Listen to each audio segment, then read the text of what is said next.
ৰখিব নেকি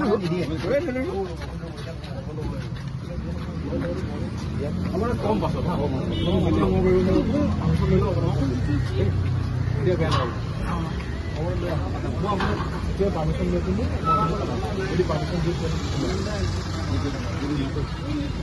যিটো মোবাইলৰ পৰা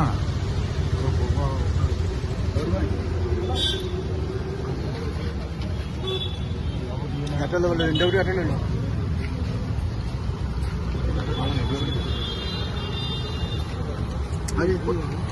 ফটো মাৰি লওঁ এতিয়ালৈকে দিয়া নাই কিন্তু চব প্ৰথম কথাটো হ'ল গণতান্ত্ৰিক আন্দোলন আৰু গণতান্ত্ৰিক অধিকাৰ এটা মষিমূৰ কৰিবৰ কাৰণে বিজেপি দলে বিজেপি চৰকাৰে আৰম্ভণিৰে পৰা চৰকাৰ গঠন কৰাৰ পৰা তেওঁলোকে কাম কাজ কৰি আহিছে জনগণৰ গণতান্ত্ৰিক কণ্ঠক মষিমূৰ কৰিবৰ কাৰণে বিভিন্ন সময়ত বিভিন্ন কূটকৌশল ৰচনা কৰা আমি দেখিবলৈ পাইছোঁ আৰু শেহতীয়াকৈ দুলীয়াজানত হোৱা যি ঘটনা এই ঘটনাৰ পাছত আজি গণতান্ত্ৰিকভাৱে এটা আন্দোলনৰ কাৰ্যসূচী গ্ৰহণ কৰা হৈছিল অসম বন্ধৰ কাৰ্যসূচী সেই কাৰ্যসূচীত অংশগ্ৰহণ কৰা বিভিন্ন সংগ্ৰামী নেতা বিশেষকৈ বীৰ লাচিত সেনাৰ নেতা শৃংখল চলিহাকে প্ৰমুখ কৰি বিভিন্ন নেতাক কৰায়ত্ব কৰা হৈছে বিভিন্ন অঞ্চলত কেৱল মাত্ৰ দুলীয়াজানতে নহয় অসমৰ বিভিন্ন প্ৰান্তৰ পৰা আহি থকা বিভিন্ন নেতা কৰ্মকৰ্তাক এনেকৈ কৰায়ত্ব কৰি চৰকাৰে তেওঁলোকৰ স্বৈৰতান্ত্ৰিক যিটো চৰিত্ৰ গণতান্ত্ৰিক আন্দোলনৰ বিৰোধী যিটো তেওঁলোকৰ চৰিত্ৰ সেইটো চৰিত্ৰ তেওঁলোকে উদঙাই দেখাইছে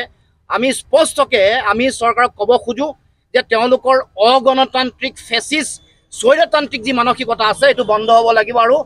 অতি সোনকালে আমি শৃংখল চলিহাক আমি মুকলি কৰি দিবৰ কাৰণে আহ্বান জনাইছোঁ তাৰ লগে লগে শৃংখল চলিহাৰ উপৰিও যিসকল আমাৰ যিসকল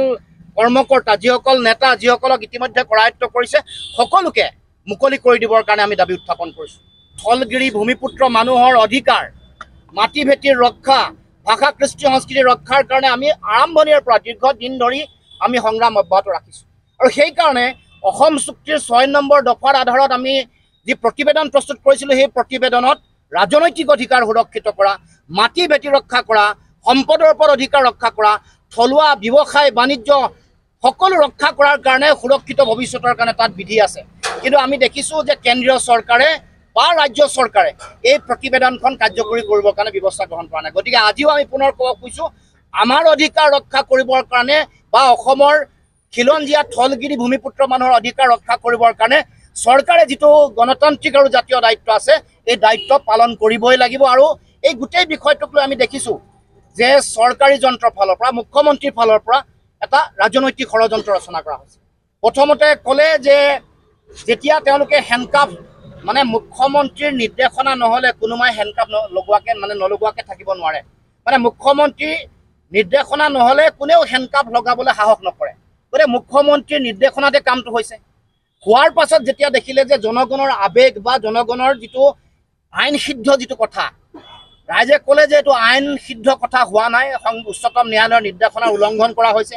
মানৱ অধিকাৰ উলংঘন কৰা হৈছে উচ্চতম ন্যায়ালয়ে যিবোৰ বিধি আছে সেইমতে হেণ্ডকাফ লগোৱা হোৱা মানে এই হেণ্ডকাফ লোৱাটো বিধিপূৰ্ণ হোৱা নাই গতিকে এনেকুৱা ধৰণৰ প্ৰতিবাদ হোৱাৰ পাছত মুখ্যমন্ত্ৰীয়ে নিজৰ ষ্টেণ্ডটো সলালে নিজৰ স্থিতি সলনি কৰিলে তাৰপিছত পিছত তেওঁ পিছদিনাখন এটা বেলেগ স্থিতি তেওঁ কৈছে যে 309 ধাৰা থকাৰ কাৰণে হত্যাৰ অভিযোগৰ কাৰণে এই কথাটো আহিলে কিন্তু পিছত FIR দেখা গ'ল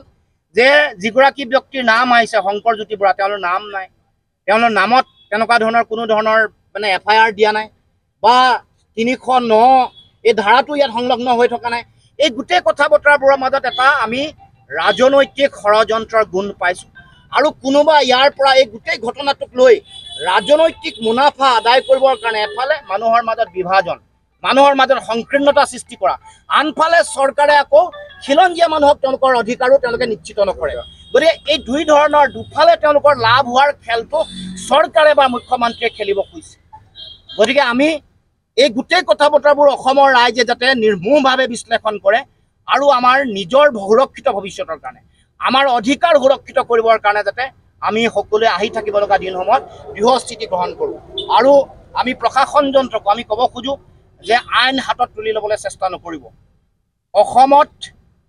কিছুদিনৰ পৰা জংগল ৰাজ সদৃশ পৰিৱেশ এটা সৃষ্টি কৰিবলৈ বিচৰা হৈছে গতিকে আইনৰ শাসন হ'ব লাগিব পুলিচ ৰাজ জংগল ৰাজ এইবোৰ হ'বলৈ দিয়া নহ'ব, এইটো কথা স্পষ্ট। আৰু সেইকাৰণে ক'ব খোজোঁ যে আইনৰ মতে দেশ চলিবলৈ দিয়ক। এইখন দেশৰ গণতন্ত্ৰ, এই দেশখনৰ এখন সংবিধান আছে, ন্যায়পালিকা আছে, আইনৰ মতে